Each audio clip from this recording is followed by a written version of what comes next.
داسې وکړه عاجزان مې پخوا خو کرارې ولا زما عمل به زما سره و ستا عمل به ستا سره و نن موبایل زما او ستا عملنامه سوله هر سړی د یو بل ته موبایل ورکړي د ده تور او سپین پر موبایل باندې معلومېږي وګوره چې زما په موبایل کې څه دي ستا په موبایل کې زما خبره خلاصه دا زموږ دی په ودو کې پروګرامو کې دا ځوانانو دا سپین ږیري بې شرمه بې حیا نه کېږي او دا خو سره نه دا ګرانه خبره نه ده هېڅ ګرانه خبره نه ده پټه خبره نه ده او که یو سړی خوا به دی خدای مې یو نیم لک واره خوا به دی که چې هسي 100 واره خوا به دي صحیح خبره به راسره منې که په ما کې وه هغه زه یم که په تا کې وه هغه ستا ده خبره خو پیغمبر علیه صلات وسلام مبارک فرمایي زما په امت هغه وخت را روان دي چې سپین ږیري به په حال کې ځي هغه به بېلارۍ کوي هغه به بدکارۍ کوي راواخه موبایل راواخله ښایسته سپین ږیري لنګوټه ښایسته سپینه ږیره اتڼ به دی کوي ډانس به دی کوي ملا به دی غورځوي سر به دی غورځوي شا به دی غورځوي د نجونو سره به د ده تصویرونه راغلي دا جناب نبي کریم مبارک صلی الله علیه وسلم 1400 کاله مخکې دا خبره کړې ده له دې خبرو موږ انکار وکړو سترګې ورباندې پټې کړو دا خبرې د روان امت دپاره چېرې چې هغه شی یا دا اعمال تاسو ونیو که په ما کې د زه یم دا خبره که په تا کې د دا خبره وه تا ته مخامخ ده پیغمبر علیه صلات وسلام مبارک فرمایي چې د قیامت یوه علامه دا د مشران به بېلارې سي سپین ږیري به بېلارې سي لکه څنګه انسانان په ډلو اسلام ته راتلل په اسلام کې داخلېدل په اسلام مشرفه کېدل په کلمه محترم کېدل داسې وخت را روان دی چې په ډلو به مسلمانان له اسلامه وقوف ورکوي ولا هغه وخت را روان دی تاسو اندازه ولګوئ دا اوس وخت کوم وخت دی عزیزان یو سړی دکاندار دی یو سړی ډاکټر دی یو سړی ساینسدان دی یو سړی ماسټر دی یو سړی تجار دی سم دم هر سړی جلا مفتی دی دی به تا ته فتوا درکوي چې دا سړی کافر او دا سړی نه کافر ما پرون د یو چا څه فیصله وه مجلس و ډېر هوښیار سړی و ډېر مطلب پوهنه الله ورکړې وه بیا په حساب کې څه فرق راغلی هلته چا کم موږ یو صلح یو شی به یې کوئ نو ویل یې زما نه الله پکار دی نه مې رسول پکار دی نه مې ایمان پکار دی زما یوازې خپل حساب پکار دی ما ته زما حساب راکړه څه پکې وایې دا کفر دی که اسلام دی ما ورته ویلې ما هلته دا ووایه چې نعوذ بالله استغفر الله دا ټول ورسره ووایه والله کې ورسره ووایه اوس چم کوي الله رسول فرمایي سهار مسلمان ماښام کافر ماښام مسلمان سهار نه کافر په چیش کافر کې یهودي او نصراني سي قادیانی سنه نه دا خبره نه ده خبره دا ده د الله و کلام ته دې په سپکه وکتل د الله وحدانیت ربوبیت ته دې په سپکه وکتل او د جناب نبی کریم مبارک صلی الله علیه وسلم او سنت ته دې په سپکه وکتل دا کفر دی عزیزان خو عام طور تقریبا 98% د موبایل غلط روان دی غلط څه معنا غلطه معنا زه پرون ماله یو سپین ږیری سړی راغی مولوي صاحب زما بچی دی داسې ملایان ستا غږ زما څه ډېر بد وي مولوي صاحب ځان مشهوره کوي الله دې ما ته هغه جهنم راکړي چې اوس بلال ابوجهل پکې پروت دی که زه ځان شهرت غواړم او بیا نو دا خوله ټینګه کړه بیا به دا لکۍ به لاندې کوې بیا صحیح ده خبرې په بله خواته بیاست نه زما سره بل غرض لرې دا مه وراچوه که رښتیا نوران یاست که رښتیا غوښتل یاست بیا مخامخ ته وایي چې مولوي صاحب یا سپی یې یا زړه یې یا غیرتمن یې بې غیرته دا خبرې مه وراچوه زه مشهوره زه مشهورې هېڅ مشهورې نه غواړي څه مشهورې غواړي شیطان تر ما ډېر مشهوره دی کور یې خراب دی که نه دی دا خبرې ځینې وباسي نو مولوي صاحب زما زوی ته ما کوزده ور وکړله او کوزده مې هم د ده په خوښه ور وکړله ښه نو بیا اوس زما زوی وایي زه دا بچي د چا چې دا هغه نه کوو مالته ستا زوی راوله بیا زوی راوستې بیا ما ورته وویل ستا په خوښه دا کوزده وسو ولو مالته راضي وې ولو مال نن څه پېښه شوله مولوي صاحب خبره دا ده زما کور والا د 5 کسانو سره کنیکټ د 5 کسانو سره په موبایلانو رابطې لري نو لهذا زه نن دې شي ته استعفا ورکوم ما ورته ویلې نو تا واده نه و کړی تر دا اوس تا ته څه اجازه وه اوس زما خو کور والا وه مال واخ په دا میراب کې ناست چې قسم واخله د نورو چا سره رابطه لرې ولو لرمې مال ته هم سپی هغه هم دغسې ده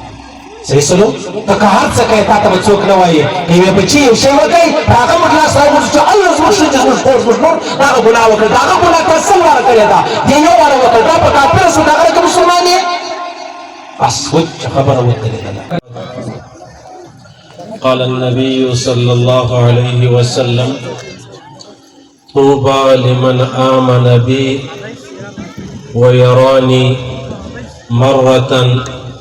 وطوبى لمن آمن بي ولم يرني 7 مرار أو كما قال النبي صلى الله عليه وسلم. عزنو الحمد لله بیا الحمد لله پدې دومره ستړې دنیا کې ستړې ژوند کې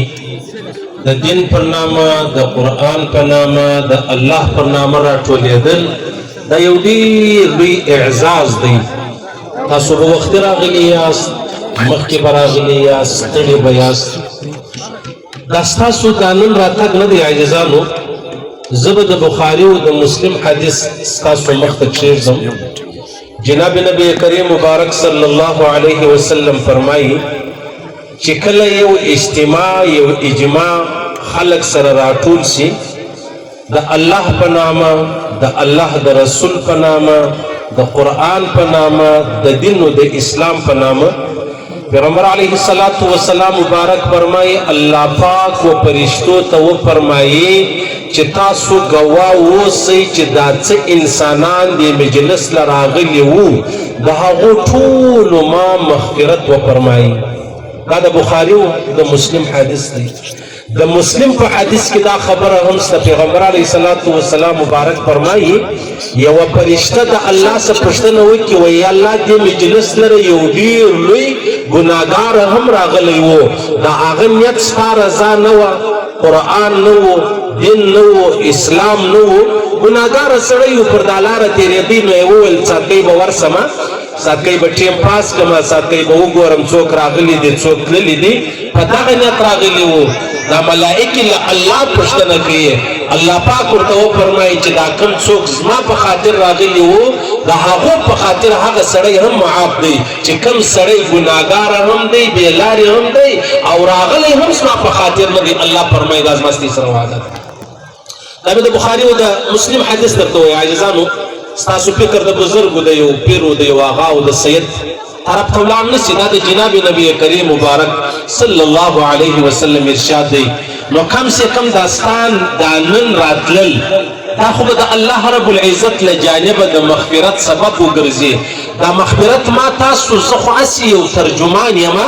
دا خبره راخیستې امام بخاري او مسلم ده او کړې جناب نبی کریم مبارک صلی الله علیه وسلم ده. زموږ پر امام بخاري او پر امام مسلم دا اعتماد دی، باور دی، یقین دی چې هغه به هغه خبره په خپل کتاب کې نه راخلي چې هغه د الله د رسول نه وي. بالکل هغه خبره راخیستې ده چې هغه د الله د رسول ده. بیا ما او تا ته راورسوله. الحمدلله د الله رسول فرمایي دا زما او ستا د نن مجلس دا د معافۍ سبب او ذریعه چې د هغه وګرځېده.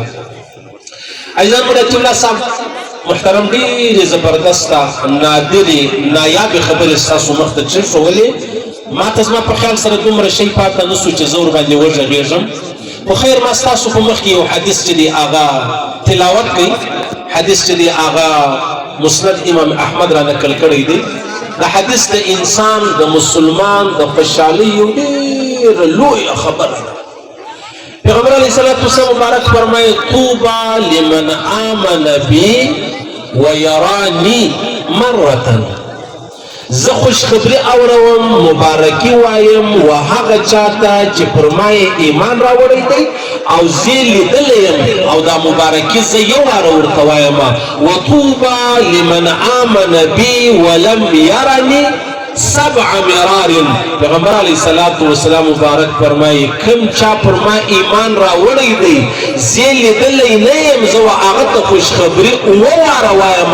و هغه ته 7 واره مبارکي ورکوم. مبارک مبارک مبارک تا زه لیدلی نه یم او پر ما دې ایمان راوړی. تاسو اندازه ولګوئ عزیزانو. جناب نبی کریم مبارک صلی الله علیه وسلم و صحابو ته یو واره مبارکي ویلې ده و ما ورته واره مبارکي ویلې ده. نو ستا څه خیال دی د پیغمبر علیه السلام مبارک دا مبارکي نعوذ بالله دا مذاق و مسخرې وي؟ دا هسې زموږ د زړه د شکېدو دپاره نه، نه دا یقیني خبره ده. په دومره فتنو کې، په دومره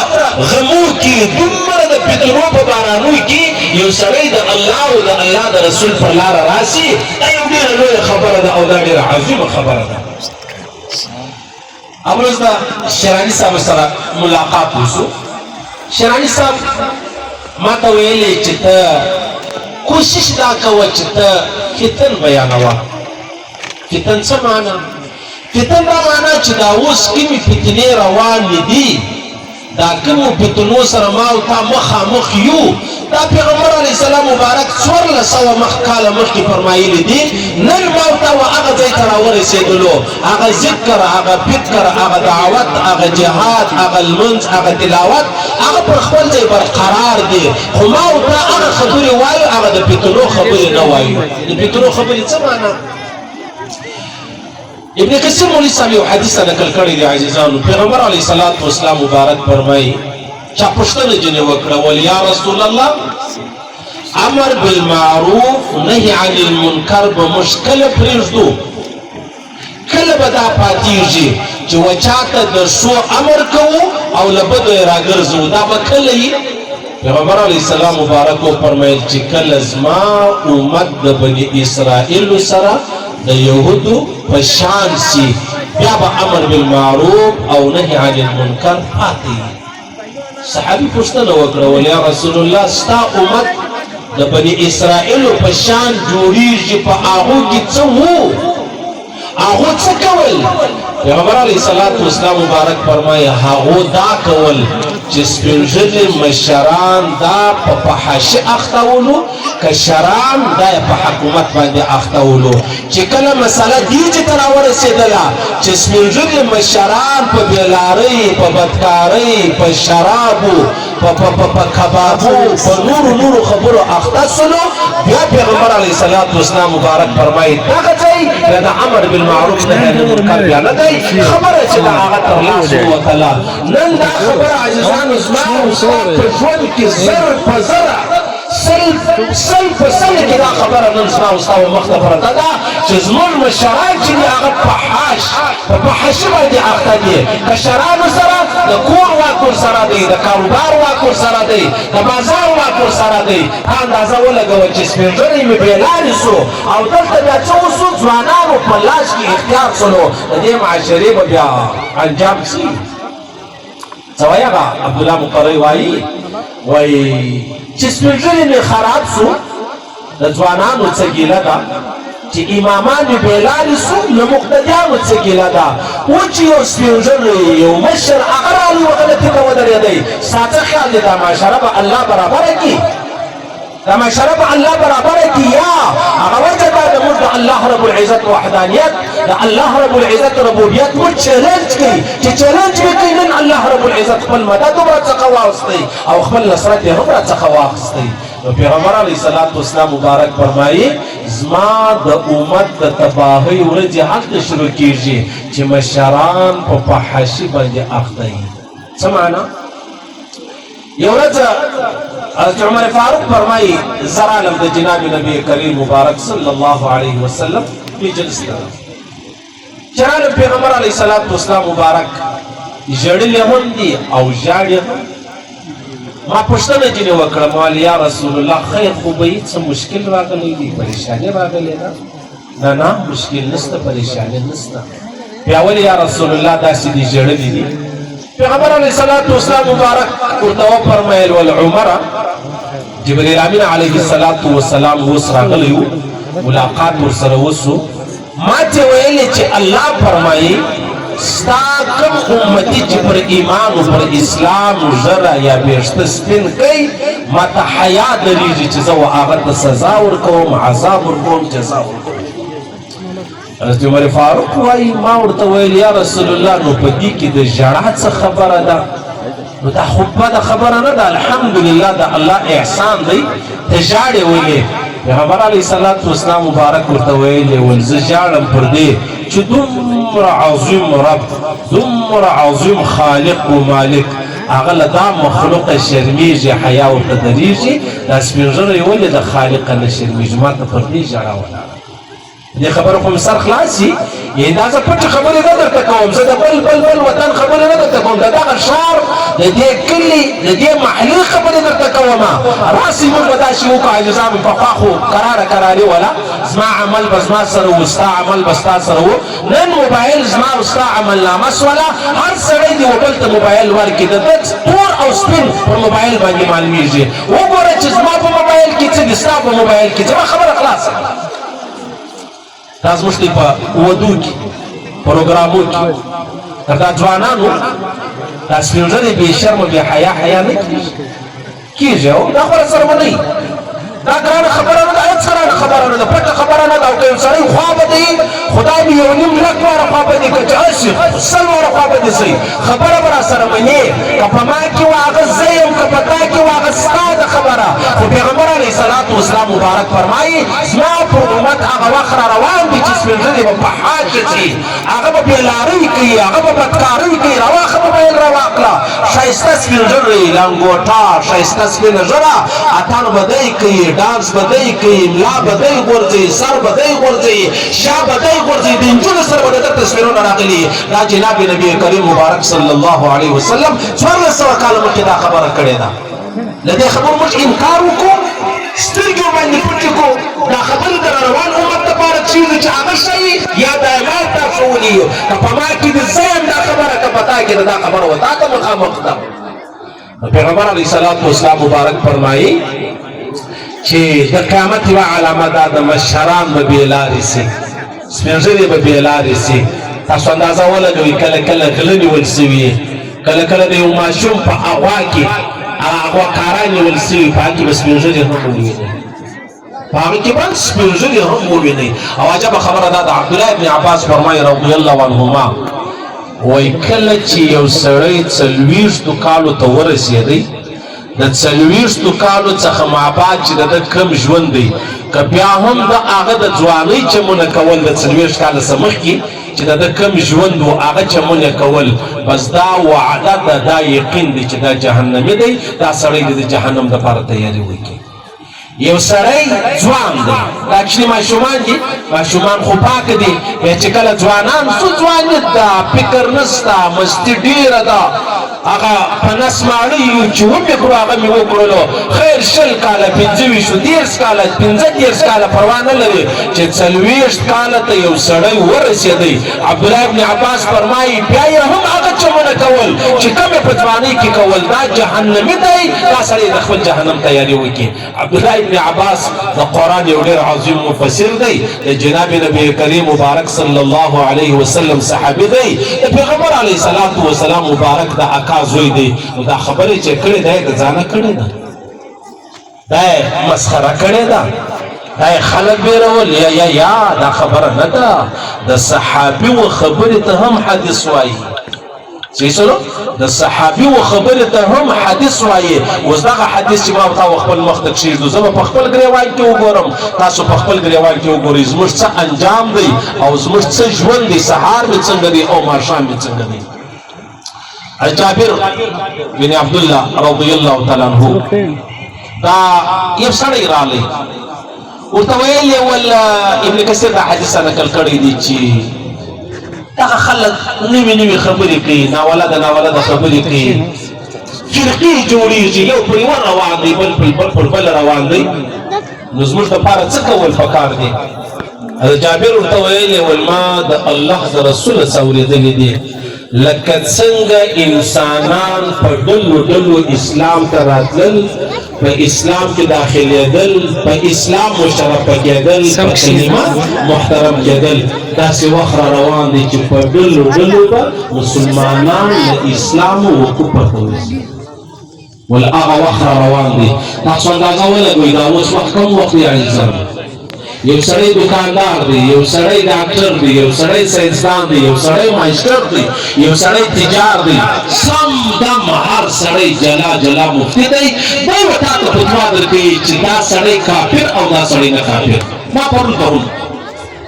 د یو چا څه فیصله وه مجلس و ډېر هوښیار سړی و ډېر مطلب پوهنه الله ورکړې وه بیا په حساب کې څه فرق راغلی هلته چې حکم موږ یو صلح یو شی به یې کوئ نو ویل زما نه الله پکار دی نه مې رسول پکار دی نه مې ایمان پکار دی زما یوازې خپل حساب پکار دی ماته زما حساب راکړه څه پکې وایي دا کفر دی که اسلام دی ما ورته ویلې ما هلته دا ووایه چې نعوذ بالله استغفر الله دا ټول ورسره ووایه والله کې ورسره ووایه اوس چم کوي الله رسول فرمایي سهار مسلمان ماښام کافر ماښام مسلمان سهار لره کافر په چیش کافر کې یهودي او نصراني سي قادیانی سنه نه دا خبره نه ده خبره دا ده د الله و کلام ته دې پسپکه وکتل د الله وحدانیت ربوبیت ته دې پسپکه وکتل او د جناب نبی کریم مبارک صلی الله علیه وسلم سنت ته دې پسپکه وکتل دا کفر دی عزیزانو خبره خلاصه ده دا نه نعوذ بالله استغفر الله چې موږ ولاړیږو خلک کافران کوو اغا خان اسپتال تر نن ورځې یو سړی کینسر کړی نه دی هغه ورته ویلي دي چې ستا ټسټ وشولو په ټسټ کې ستا دا مشکل را روان دی د کینسر سره مخامخ یې دغه دارالافتا چې کومې بلل کېږي د علماو مدرسې مرکزونه چې کوم بلل کېږي دا لباټیانې دي دا ما تا ته راښیي چې دا مسلمان دا مؤمن دا منافق او دا کافر دا مشرک دی نو په دې کې د مولوي صاحب لاس دی د مولوي صاحب لاس نه دی قطعا د مولوي صاحب لاس نه دی زما استاد د خپل عمل دخل دی زما استاد د خپل ژوند دخل دی نو پیغمبر علیه السلام مبارک فرمایي هغه زمانه را روانه ده چې په ډلو ډلو به انسانان له اسلام ووځي او په کفر د کفر په دروازه به ورننوځي هغه وخت هغه وخت کله دی عزیزان تاسو اندازه ولګوئ د قرآن په باره کې موږ دې ته نن شک و شبهه رالوېدلې ده که نه د قرآن سم نیم آیاتونه نن ما او تا د دې پرویزیان چې کوم بلل کېږي منکرین حدیث چې کوم بلل کېږي د هغو په پرچار کې راغلي یو پښتانه پوهي پژړه پوهي ملا پوهي قاضي پوهي مفتي پوهي لیکن دی به وتا ته هغه مسله کښېږدي چې په 1400 کاله کې زموږ اکابر بزرګان اولیاء مشایخ څه پسې هغه د امامانو د تابعینو تر تبع تابعینو په الزام هغو موږ ته دا تشریح نه وکړې نن دی موږ ته دا تشریح کوي تاسو خبر یاست دا پرویزیان منکرین حدیث څه وایي هغه وایي تقدیر نشته تقدیر نشته نه پر تقدیر باندې ایمان ضروري دی ویلې ول دا د تقدیر خبرې ایرانیانو جوړې کړې او بیا یې عربو تفسیر شولې عرب یې هم په دې خبرو کې راوستل چې پر تقدیر زما ایمان دی هغه که خیر دی هغه که شر دی او پیغمبر علیه السلام مبارک فرمایي کم سړی چې پر تقدیر ایمان نه لري هغه سړی مؤمن پاتېدلی نشي که ته وایې چې هغه مولوي صاحب دا حدیث نور معلوم چې د الله رسول فرمایي پر تقدیر به زموږ ایمان وي هغه ته نور معلوم هغه ته معلوم دی هغه دا حدیث نه دی دا حدیث نه منم پوهېږې په دې خبره هغه وایي منکرین حدیث څه وایي پیغمبر علیه السلام جسماني طور معراج ته تللی نه دی هغه وایي چې تراویح نشته هغه وایي چې عیسی علیه السلام دا معجزه وه چې کله به یو نابینا او مرزاده پر هغه به لاس ونیوی کېښوی هغه به بنا سو په خاوره کې به یې پوک هغه به مرغه سولي یو شی نشته پوهېږې په دې خبره باندې وایي عیسی علیه السلام له اسمانو راځي نه هغه وایي د عیسی علیه السلام پلار معلوم دی یوسف نجار دی پوهېږئ دا خبرې دا څوک وایي دا پرویزیان وایي اوس په دې کې ته خو هم ښایست الحمدلله تعلیم سره ډېر اموخته یاست الله مې نور اموخته کړه په ښه لاره کې ولاړ به سې بیا به وایه چې مولوي صاحب دا خبرې چا کړي دي دا خبرې راواخلئ زموږ ملا سرفراز خان صفدر صاحب د دیوبند ډېر زورور انتق عالم د ګوجراوالۍ تېر سوی دی انکار حدیث کې نتایج وګورئ په هغې کې د لایانو پسې وګورئ په هر مجلس کې به دې پسه وي هغه به تا ته خبره کښېږدي د قرآن آیات هغه به د محمد رسول الله خبره د بخاري او د مسلم هغه به بخاري او مسلم دا د مجوسیانو کتابونه دي دا د ایرانیانو کتابونه موږ نه منو وسړی خاموش د الله رب العزت محمد رسول الله راواستوئ دا یو مجسمه د جناب نبی کریم مبارک صلی الله علیه وسلم د نبوت په توګه بیا څه وایي چې موږ ته الله ویل اطیعوا الله واطیعوا الرسول وایي هغه د پیغمبر علیه السلام په ژوند کې راته ویل د مرګ باندې نه دي راته ویلي دا اتکا د دې خلکو خبرې دي په دا خبرو پوهېږئ ما روانو اسلام آباد څه یو بیان کې خبره سوې وه نو زموږ د قومي اسمبلۍ یو ممبر و ستې د علاقې و د زور دفاع پر ایرپورټ سره کښېنوس بیا مې جلسې وستلو خبره راتله بیا مفتي مولوي شاکر صاحب پرې راورسېدله بیا ما ته وویل چې مولوي صاحب مولوي شاکر صاحب خو داسې وویل هغه تراویح وبل ما ورته زه یو خبره درته وکړه زما پر خبره غوږ ونیسول څنګه ما که مفتي مولوي شاکر درته ویلی وایي چې تراویح 20 رکعاته نه دي 10 رکعاته دي قسم په خدای کې دې سره منلې وای ورو مولوي صاحب ما مفتي مولوي شاکر صاحب ستا د نفس ستا د مزاج مطابق خبره راغله تا مفتي مولوي شاکر رامخته کوي که تا نه منله دا خبره ولو دا خبره دغسې ده نن دا زموږ ځوانان تراویح نه کوي بیا د چا بیان درته ولګوي وسولې یو سړی څه نه کوي اوابین نه کوي اشراق نه کوي صلات تسبیح نه کوي دغه درود شریف د هغه فضایل راواخله د قرآن د تلاوت فضایل وایي دغه مولوي صاحب وایي دا نسته ورور د مولوي صاحب خبره دغه مولوي صاحب چې زه یم مثال خدا مکه یا بل ملا یا بل ستا پر دا ژوندو ملایانو یقین دی که پر هغه مړو باندې د دیوبند اکابر بزرګان علما بیا د هغو پسې واخلې دا سلسله پر ابوبکر صدیق تر حضرت عمر فاروق پورې رسېدلې ده نو زه پر هغه یقین نه کوم پر تا یې کوم نو زما په یقین کې ډېر کمزوري نه ده راغلې زما په یقین کې ولې څه در پېښه ده زما جواب دی یو انتیکه تورې درته وایم دا موبایل دی عزیزانو موبایل خو موږ تباه هم کړو برباد یې هم زموږ د شرافتو د حیا د غیرت د مهمان نوازۍ زموږ د پردې د دې جنازه وایسته دې موبایل منم چې کوم څوک یې د خپل کار دپاره استعمالوي زموږ په جیبو کې پراته دي نو ستاسې سره به هم یې خامخا خو عام طور تقریبا 98% دا موبایل غلط روان دی غلط څه مانا غلطه مانا زه پرون ماله یو سپین ږیری سړی راغلی ویل مولوي صاحب زما بچی دي داسې ملایان ستا هغه بیا زما څه ډېر بد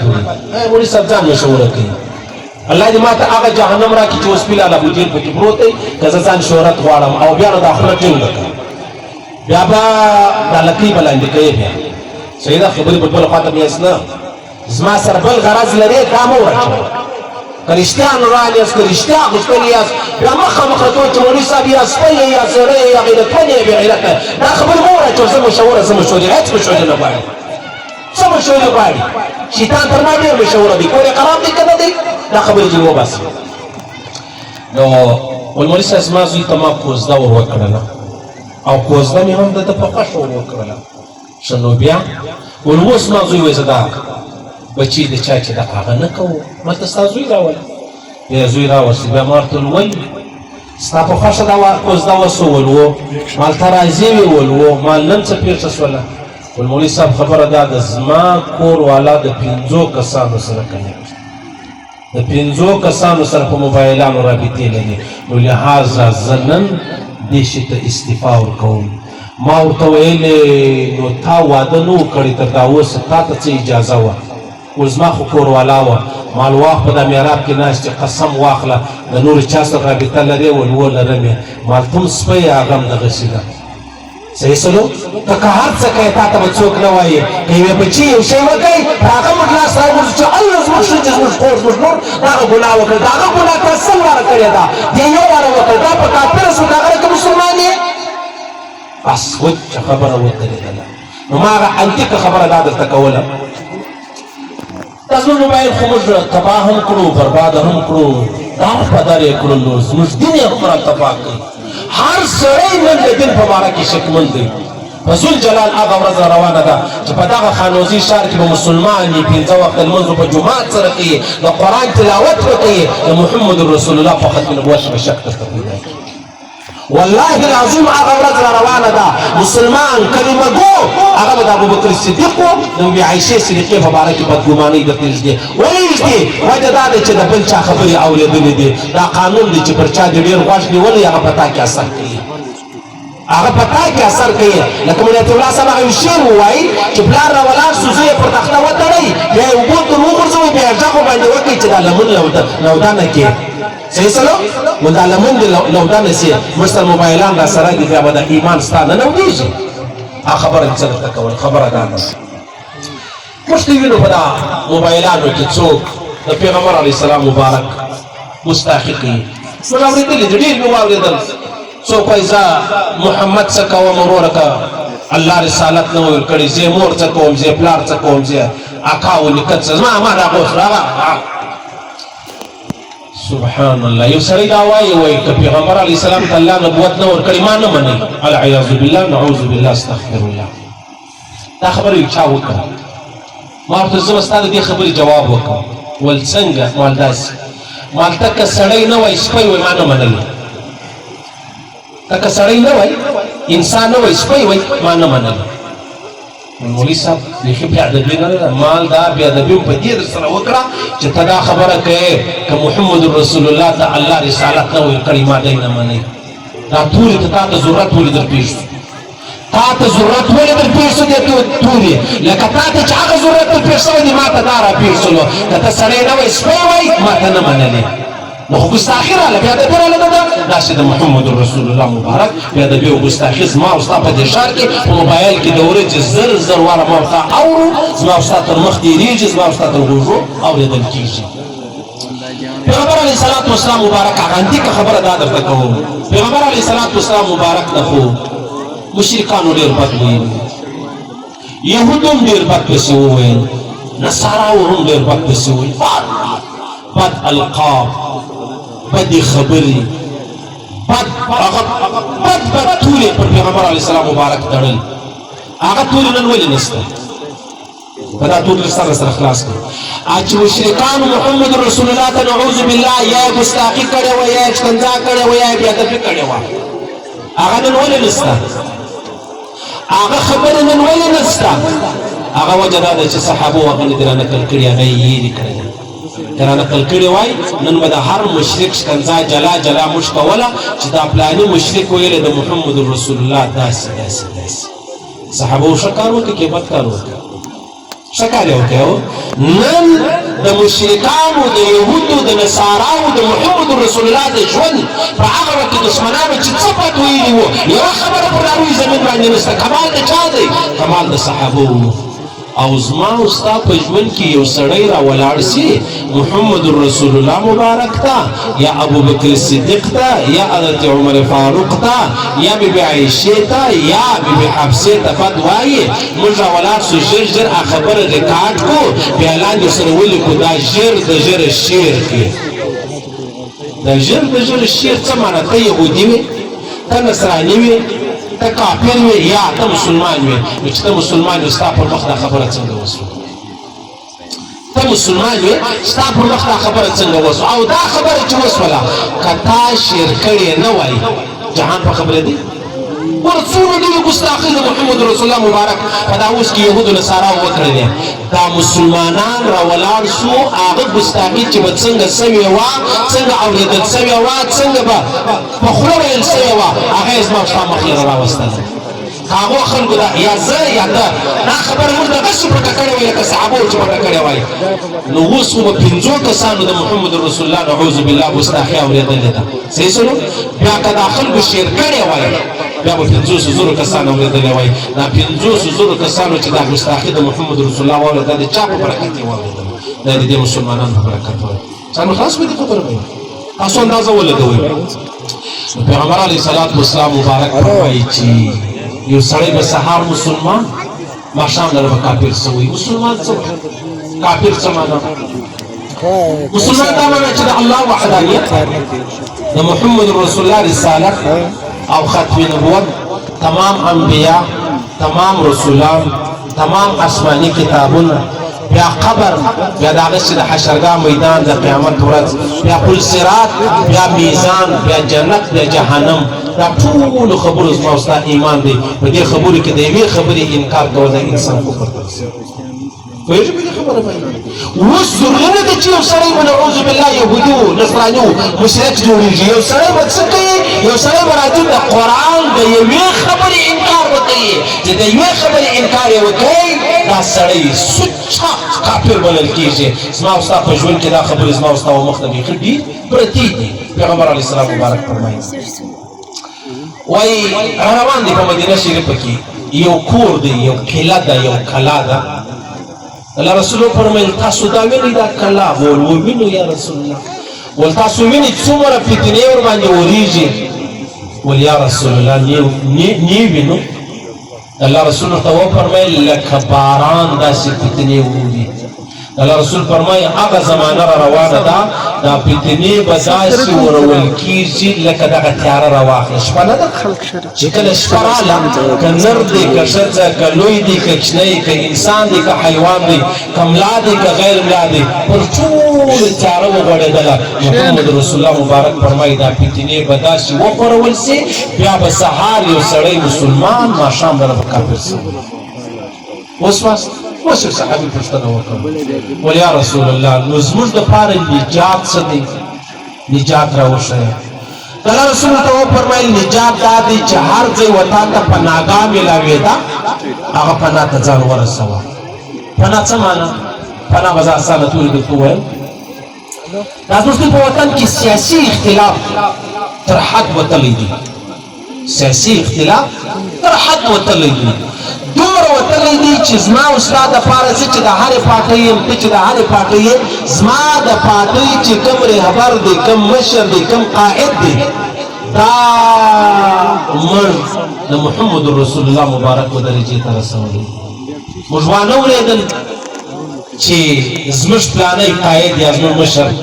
دا داسې صفا دی لکه نبي راواخله وانه اورېدل که مې نه واورېدل بیا موږ نسو راولاړ چې موږ صریح د قرآن آیات او احادیث راواخله د هغه خلاف کار مشروع هغه ول زما د قاید خبره زه منم زه دا خبره نه منم ما یو سړی ولیدی په ژره صوفي دینداره بیا د یو پارټۍ سره د ده تعلق و بیا ویلې چې زما د پارټۍ او د دا بلې پارټۍ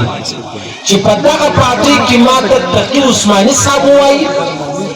او په هغه پارټۍ کې ما ته خنزیر ووایي زه د خنزیر خبره منم د تقي عثماني خبره دا یې ولې وکړه دا خبره دا یې دومره وکړله چې ما او تا نن دا خپلې پارټیانې تر عزت مې هم وځان ته زیاتې کړې تر قرابتو تر قریبانو تر عزیزانو مې هم زیاتې کړلې تر دینو د اسلام مې هم زیاتې کړلې ځکه نن زما او ستا مشران داسې بېغمه ناست دي ما او تا تباه هم یو برباد هم یو او خواره هم یو زما او ستا په دې وطن په دې ښار کې څومره ډېر سیاسیان شته څومره وعدې څومره لوزونه څومره ښایستې خبرې زما او ستا سره کړې ولې نن زما او ستا اسکول پر کوم ځای ولاړ دی کالج یونیورسټي پر کوم ځای ولاړه ده زما او ستا مسجد پر کوم ځای او زما او ستا روډ اوبو هسپتال پر کوم ځای ولاړ دی دا ځای به زموږ کله کار شروع کوي دا خلک رالو پنځه ورځې و ما تا ته زارۍ کولې پنځه ورځې بعد چې بیا دی کامیابه شو بیا لاړې کراره شوله هغه نمبرونه یې بدل کړلو هغه لاره یې بدله کړله هغه منشیان یې بدل کړو هغه باډیګاټان یې بدل کړو کراره ده بیا چې هلته هغه د دوی سیاسي پنځه ورځې پاته یې بیا زړې پاتاوي شروع شي دا ما او تا تر خدای هم ځان ته رانږدې کړو نعوذ بالله تر محمد رسول الله هم رانږدې کړو تر ما او تا نن په دې روی زمین ځینې کسان ستا پوهېږې په دې خبره باندې د الله رسول فرمایي چې نجات به څه نجات پناهګاه پیدا کړئ پناهګاه څه معنا الله رسول فرمایي دا به داسې زمانه وي چې توره به دومره اثر نه لري توره به دومره اثر نه لري لکه خوله چې څومره اثر لري وګورئ یو سړی یوه خبره وکړي ټوله دنیا په لپیټ کې راواخلي نو بیا صحابه ول یا رسول الله موږ ته نجات د الله رسول فرمایي ما ته د خولې ضمانت راکړئ ګارنټي راکړئ زه ورته د جنت ګارنټي اوس او بیا پیغمبر علیه السلام مبارک فرمایلی ول دا پروت سړی په خیر تر ناست په خیر تر ولاړ هغه ولاړ سړی په خیر تر روان یو صحابي ول یا رسول الله په دغه زمانه کې نو بیا زموږ دپاره څه کول پکار دي د الله رسول فرمایلی قتل به عام سي حرج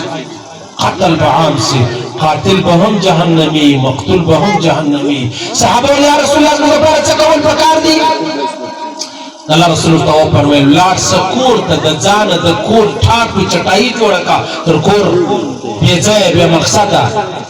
مه راوځه پر کور کښېنه ولیا رسول الله کور ترالو بیا ز څه وکما الله رسول فرمایل دا خپل پټوړه واخله پر خپل مخ واچوا ولیا رسول الله کې بیا هم نه پرې سوالما الله رسول توفن بیا هم پروا نه لري کتوره ما اخلا کتوره یو راوخستل شو به شوی کیږي نه پښتا دې ورکی ته به جنت درځي خو دوم رسول دې فتنې تازان خلاص کړي نن موږ دې فتنو سره مخامخ یو عزیزان المنزونه هم کو الحمدلله تلاوتونه هم کو د دعوت سره هم جوړیو ذکر واسکار هم کو د نیکانو خلق سره تعلق هم لرو په ګر جهان کې تر ګر جهان زلیل هم یو دا وجه څه د عزیزانو وجه دا د چې کوم فتنې راغلي دي او هغه ته موتا مرحبا ویل دا هر کله ویل دي او دلته چې کوم عبادتونه دي په هغه موتا اخته یو الله رسول فرمایي هغه زمانہ را روانه ده چې په نن عصر کې تاسو په لسو شانو کې یو پرېږدئ الله به هلاک کړي هغه زمانہ را روانه ده کې په لسو شانو کې یوه خبره وکړه الله رب العزت په نجات ورکړي نو نجات به کله نجات په هلته اجماع ته د الله رب العزت رسئ د محمد رسول الله لاره خپله کوله دا نجات دی سیاست تر خپله حده پورې کوو موږ د چا سره تعلق تر خپله حده پورې کوو موږ د چا سره ناسته ولاړه تر خپله حده پورې کوو زما او ستا دپاره به تر ټولو محترمه خبره ده الله حکمونه د جناب نبي کریم مبارک صلی الله علیه وسلم طریقې د هغه په اخوا نورې خبرې چې د هغه نسته نو پیغمبر علیه السلام مبارک وفرمایل طوبى لمن آمن بي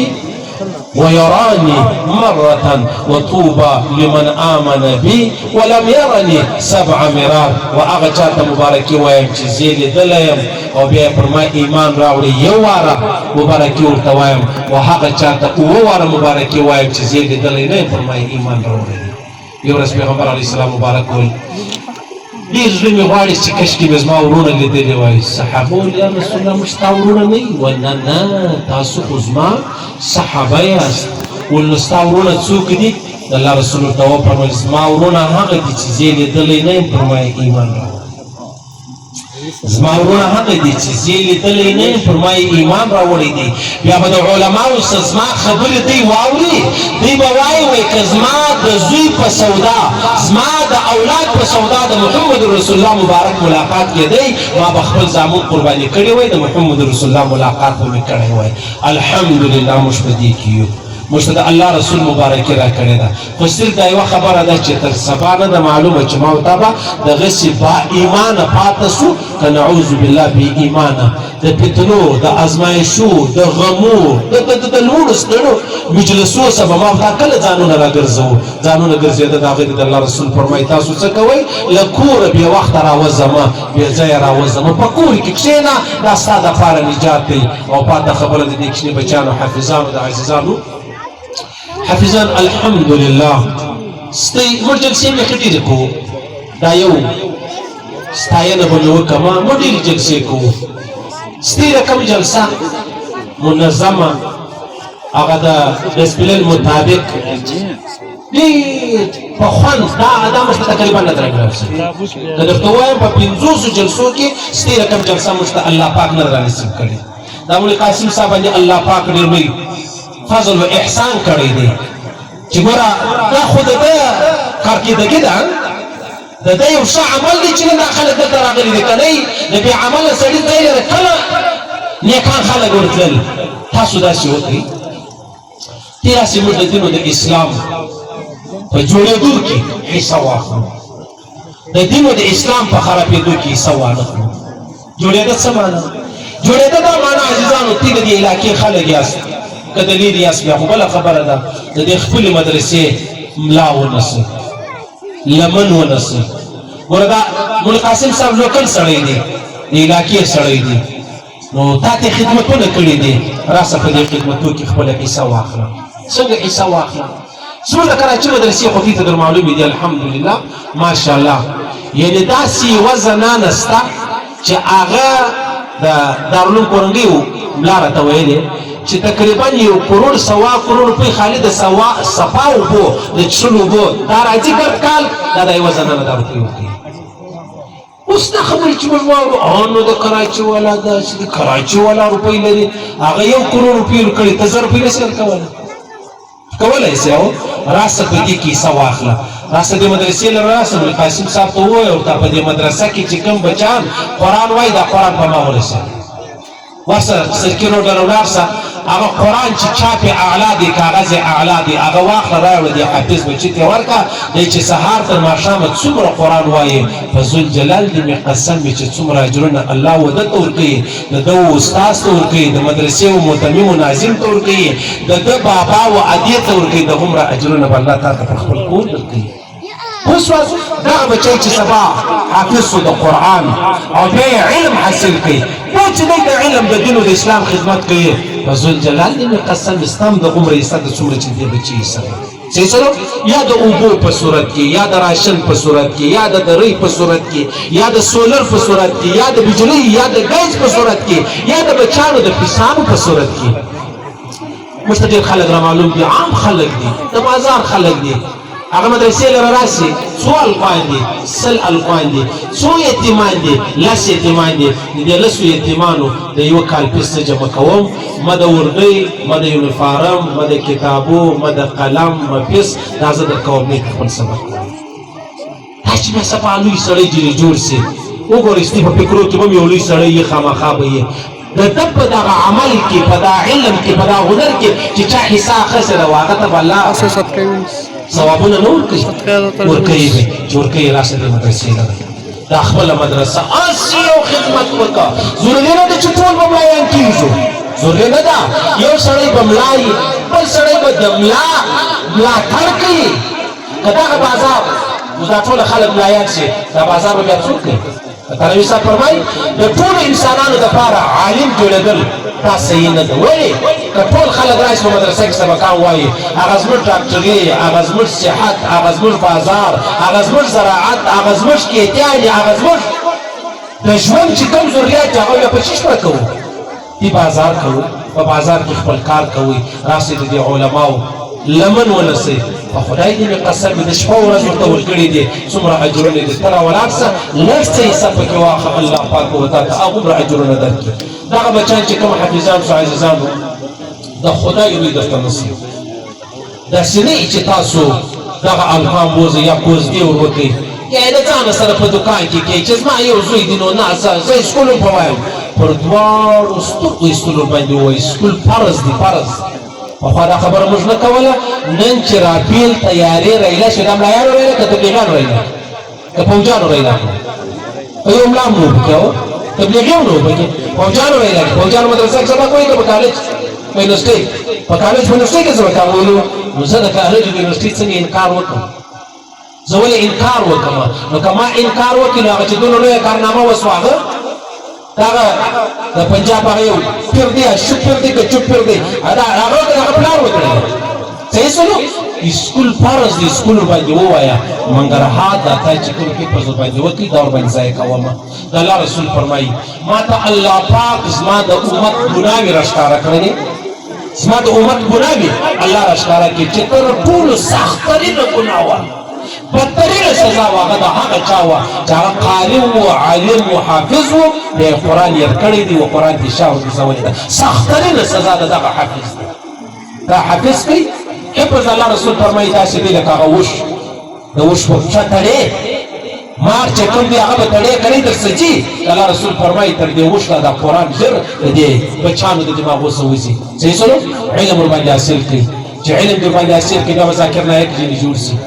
که ذاکر نایک نه خوش محترم جمیل صاحب به جوړ شي محترم جمیل صاحب د خرچ هغه ودو ولا طارق مسعود به جوړ جوړ شي ودو چې یو باسي واده یو کوي انور به هغه سي منظور منګل صاحب الله جوړ کړي دا هغه سي مطلب هغه زموږ نور ډېر علما سستي په فکر به عالم هغه به الله جوړ کړي چې دا علما جوړ شي نور شي شو الله پاک دې دا بچانو حفظ قرآن دا قبول منظور وګرځي دغه بچان چې کوم قرآن ویلی دي دې ټولې علاقې دپاره د الله پاک د مغفرت سبب وګرځي الله پاک دې د نجات سبب وګرځي په دغه علاقه کې کومې پریشانۍ دي هغه د الله لرې لري په دغه علاقه کې کومې فتنې دي هغه د الله د قرآن په خاطر لرې لري په دغه علاقه کې څه بیمارۍ دي الله پاک دې بیمارۍ لرې لري کوم څوک مطلب بېروزګاره دي الله پاک دې حلال روزګارونه ونصیب کړي څوک مطلب د نورو مشکلاتو سره مخامخ دي دی و الله سره خبر دی د دغه قرآن په خاطر دې الله دا ټول مشکلات لرې لري الله دې ویل اورېدل قبول منظور وګرځي. الله د خپل احکامات د جناب نبی کریم مبارک صلی الله علیه وسلم طریقې را نصیب کړي. د دعوت او تبلیغ یو مقصد دی عزیزانو، ټول عالم انسانیت چې دا څه ژوندي دي دا د ټول الله پاک پر دغه تور راولي چې مري دا وایي لا اله الا الله محمد رسول الله.